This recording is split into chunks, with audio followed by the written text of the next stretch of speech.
r/MaliciousCompliance. Want me to turn on cartoon gore for your kids? Are you sure? Story 1.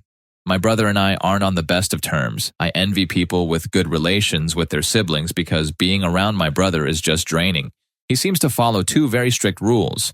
The first is that he's always right even when evidence is presented against him. I swear the guy has developed immunity towards logic and reason. The second rule he follows is that I'm always wrong. Whatever I say, he has to argue against it. It's obnoxious. Luckily, we no longer live in the same country, so we see each other at most 2 times a year, which is barely tolerable. This story took place in December last year. I had traveled to my parents' house to celebrate Christmas, and so had my brother, his wife, and his 2 kids, 2 and 4, maybe 5 years old. All of us were staying at my parents' house. As you can imagine, it's rather crowded, and the noise level far exceeds that which I'm used to. One morning, I woke up at around 8 a.m. My brother and his kids were already awake and eating breakfast from what I could hear. I decided to browse Reddit on my phone for an hour just to avoid more interaction with them than I had to. When I finally decided to leave the bed and have breakfast, my brother and his family moved into the TV room. The TV was on and they were watching cartoons on YouTube. I made myself 2 sandwiches and joined them. My brother hands me the remote and says, "Just put on whatever the 4-year-old is pointing at. I need to go to the bathroom." All right, I can do that. Unlike his father, the little guy is actually pretty cool to be around with. We browsed child-friendly YouTube videos, eventually settling on Barney the purple dinosaur. My brother had by this point returned. Eventually, the video ends and related videos pop up. The 4-year-old is pointing at a video called Scientifically Accurate Barney the Purple Dinosaur. I've been browsing enough internet to know that this is not a child-friendly video. The conversation goes as follows. 4-year-old, "Uncle, please put that one on." Me, "I don't think that's a good idea. How about another one?" 4-year-old, "But I want to see that one." Me, My brother interrupted me. "Brother, put that one on. He wants to see it." Me, "I really don't." Brother, "Put it on." Me, "Trust me, it's..." Brother, "For God's sake, just put it on." Me, "All right, but this one's on you." I mentally prepared myself for the absolute chaos that was about to go down as I placed the remote on the table. No more than 15 seconds into the video, the first images of cartoon gore are displayed. The 2-year-old starts crying. The maternal instincts of my brother's wife kick in, and she starts yelling at my brother to turn it off. Brother finally manages to turn the video off. The 4-year-old, having seen forbidden content, is now throwing a tantrum over not getting to see the entire video. Brother's wife tried her best to comfort the 2-year-old, but she was crying her eyes out. Meanwhile, my brother is trying to end the tantrum of the 4-year-old. Despite the mayhem, all I ever felt was total inner peace. Never has utter chaos been so satisfying. Finally, my brother turns to me. "Why would you put on that stuff?" In a calm voice, I simply replied, "Because you told me to." Brother, "But you knew what it was?" Me, "And you didn't listen to me when I tried to warn you." Brother, "You never tried to warn me." I sighed. At that point, I just left. There was no winning this argument. After all, he's always right, even when the evidence is screaming otherwise. Ah, yes, the classic eldest child complex. We younger ones almost always have to deal with something like that. I don't really know what brings on that kind of mentality amongst some of the eldest siblings. Them thinking they were born first, therefore they know more in life, so automatically they would always be right and no one can go against them. Is there a law that says that this is absolute? I get it when the eldest siblings are a little bit more on the responsible side. After all, when we younger siblings were born, they practically acted as our babysitters, and more often than not, many eldest siblings dote on their younger siblings. I mean, while we adults can't get enough of the cuteness of babies, kids love them even more because they probably see it as having an instant new toy, and as years pass, a potential best friend, or in this dude's case, his worst enemy. What was the worst time you walked in? Rufus Rugs, open up! Sorry for barging in like that, but I just had to share the sponsor of today's video. Me and the boys from Rufus Rugs. Now you might be saying to yourself, excuse me, what the actual are you doing in my house? But I can assure you're gonna like this. We've been hard at work creating the best quality and premium hand-tufted rugs money can buy. Now imagine this. You, chilling on your bed, watching a Rufus Stories video, and staring at a rug that's not just a rug. Nope, it's a masterpiece. It's the kind of rug that makes your friends wish they were you. But they're not. And the best part is that these aren't your average cheap quality rugs. Nope, each one is handcrafted by me and the boys. No shortcuts, no robot assembly lines, and no dropshipping BS. Just pure rug grind. Whether you love anime, sports, cars, or anything else you can think of, we can turn it into a rug. So click the first link in the description and have your custom idea come to life. Seriously, I have seen kids who couldn't get their hands off their younger siblings. They always want to touch them and play with them. And of course, there's the talk with the parentals about how they are older, so they have to protect their sibling. So somehow, as time passes, this role of protector is ingrained in them. But for some eldest siblings to act like they are always right or more superior than their other siblings, it baffles me at times. So this is how I see it, and please correct me if I'm wrong. Maybe it is because they received more attention and showered with more material stuff from their parents and other family. After all, they are the firstborn and the pride and joy of the family, more so if they are boys in some cultures, and this treatment could have led to feelings of superiority. So that's just one of the theories I am throwing out there. But on a different note, our dude didn't really give us other scenarios for us to think that his older brother really has a superiority complex. I mean, it was just that one time at Christmas. And yes, the older brother interrupted our dude when he was trying to explain what the video was about. The thing is, he didn't assert himself. It's like he knew where the discussion was headed, so he just backed down. Sure, maybe he has had many same scenario instances before that he just grew tired of trying to reason out with the older brother. But see, he kind of enabled his older brother to act that way. People, there is a difference between shutting up because you are being respectful and asserting something you know is right in a respectful way. If you keep doing the former in your life, you might end up being a spiteful person because you are bottling everything up. You really wouldn't want to be like that. Story 2. A while ago, I was in charge of training for a large organization. I mostly did the organizing. For example, I might coordinate the Dean of Medicine at Yale to come in and give a speech to 200 employees. Our usual location was a large auditorium or classroom, complete with a podium and a computer. The aforementioned dean might show up with a PowerPoint presentation that he needed to run, etc. So I had my 2 admin assistants show up at 7:45 a.m. each morning to make sure whatever the room was running for whatever speaker or lecturer was there, as the usual start time was 8 a.m. Sometimes, as was bound to happen, computer issues arose. Not too often, maybe once or twice a month tops. Maybe the dean couldn't pull up his PowerPoint. So we'd call our IT guy, Gary, who was 2 offices away, and he'd come and fix the problem. Everyone was happy until Gary retired. His new replacement, Todd, didn't like the arrangement. Though his start time was 8 a.m., he'd often drift in at 8:10 or 8:15 a.m. This is not good when we're having a computer crisis at 8:02 a.m. Furthermore, he hated walking into the office and immediately having a call waiting for him. He wanted to have his coffee, read his email, and ease his way into the workday. I can't blame him there, though. So, Todd decided that he would no longer attend our computer calls. He told me to have my admin assistants troubleshoot the problem, saying, since they were there anyways.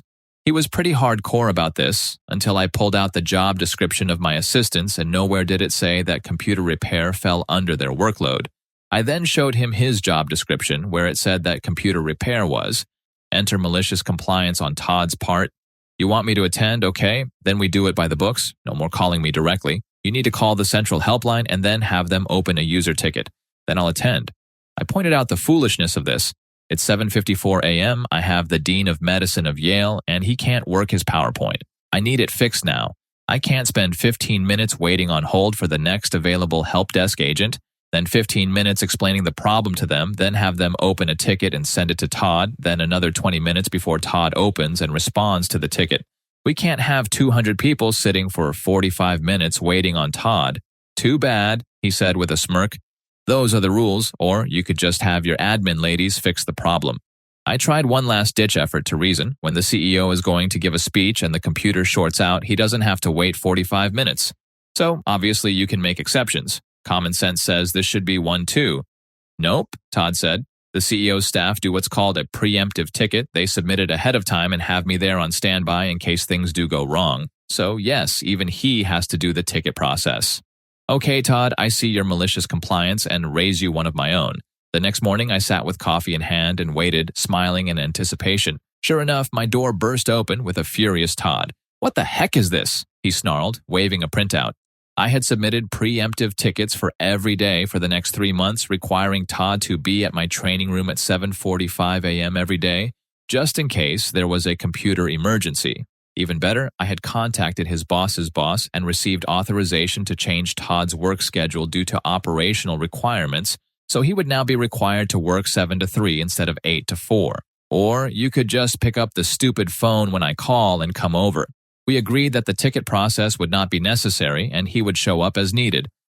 Okay, so this is what I don't get about corporate bureaucracy. I get the part that there should be a system of organization in place, especially within large organizations.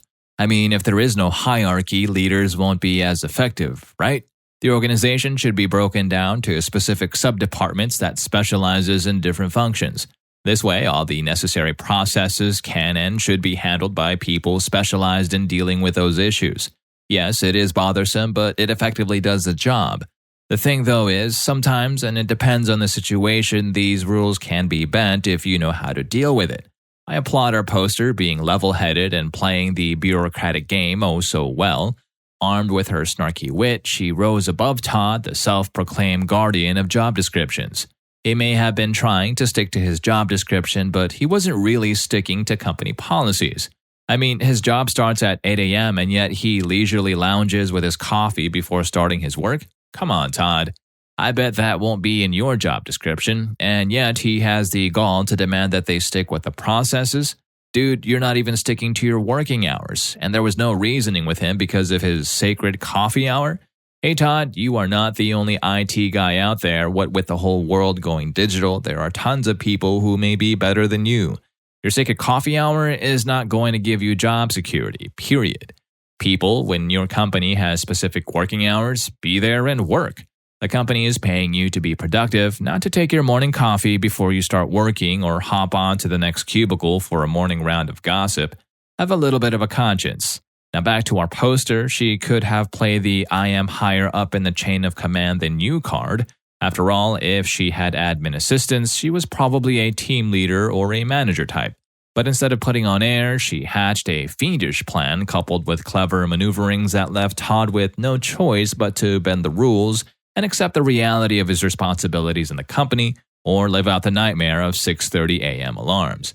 As they say, if you can sway the people, then you can sway the process and get the outcome you want, and that is exactly what our poster did. Sometimes, in the battle between rigid office policies and practicality, practicality always wins. I mean, isn't it more practical to bend the rules a little in exchange for some quiet time with a cup of coffee? Story 3. I work for a leisure company. Think soft play, indoor soccer, laser tag, can't be specific. Prior to lockdown, managers and the big bosses were negotiating the renewal of the lease on one of our parks.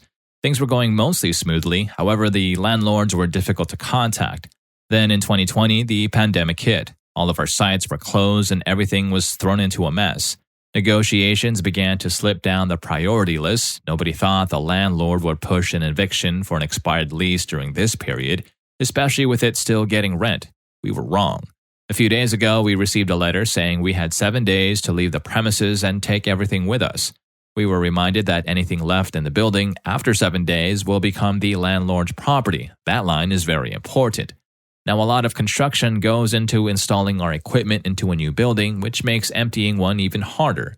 At a lockdown, with no staff and most businesses shut, it meant that saving much of our assets would prove to be extremely difficult. To lose a profitable site and all of its assets is definitely a blow to our company, but here is where it gets worse. A few days into our 7-day eviction, we found out that the landlord has been advertising our park to our competitors. But he isn't offering just the building, he is offering all of our stuff pre-installed. Ready to go, just needs rebranding. The landlord has evicted us from the property in an attempt to increase rent and make a solid profit from our installed equipment because he thinks we won't be able to empty the park. We were furious. And here is where the malicious compliance came in. We were told we had 7 days to move everything we owned out of the property. So that's what we did. Local businesses from all around offered up free space to store our things. A few people came back out of lockdown and they spent the rest of the week removing, selling, or destroying everything that was related to us. We didn't even leave light fittings. And every other site vacation we have seen, we always end up leaving thousands of dollars worth of disco lights in the ceilings because they're just too hard to get. We leave most of the construction in, as well as things like the bars and kitchens that all stay intact, recognizable as what they once were, but not this building. We ripped up the flooring we installed, tore down the walls that were not part of the original structure, wooden walls to divide up the space, ripped apart our manager's offices, and removed all artwork and lockers. The landlord now has every new deal he has been making dead in the water, a large renovation bill to install new flooring, etc., or a company willing to do it themselves like we were. Lockdown has been extended another 4 weeks, so he has at least another 4 weeks without rent we were paying and won't have any potential buyers.